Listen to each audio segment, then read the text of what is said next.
शहर कायद में पानी का बहरान शिद्दत इख्तियार करने लगा है। गार्डन में गुज़िश्ता एक हफ्ते से पानी की अदम फराहमी के बायस ख़वातीन भी शदीद परेशान हैं। तफसीलात मरियम हसन से जानते हैं। जी मरियम।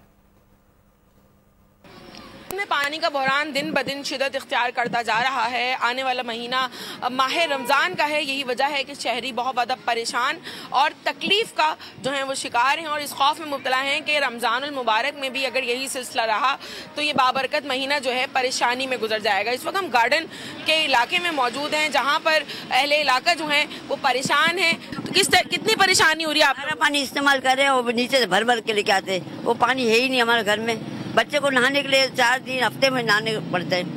बाहर से ही तकरीबन पानी आ रहा है, पीने का तक है ही नहीं यहाँ पर पानी ना। अब यहाँ बच्चों का भी साथ है, बच्चों के साथ कब तक बाहर से लेकर आएंगे? यहाँ बहुत ज्यादा पहले सहूलत थी, अब बिल्कुल भी नहीं है। कोई देखने वाला नहीं, कोई सुनने वाला नहीं। पानी जो है वो बुनियादी ज़रूरत वो मौजूद नहीं है, जिसकी वजह से लोग बूंद बूंद को तरसने पर मजबूर हो गए हैं। हुकाम बाला से दरख्वास्त की जा रही है कि इस इलाके में पानी का जो मसला है उसको फौरी तौर पर बहाल किया जाए। हसन बहुत शुक्रिया। सब्सक्राइब करें और बेल दबाएं ताकि कोई खबर रह न जाए।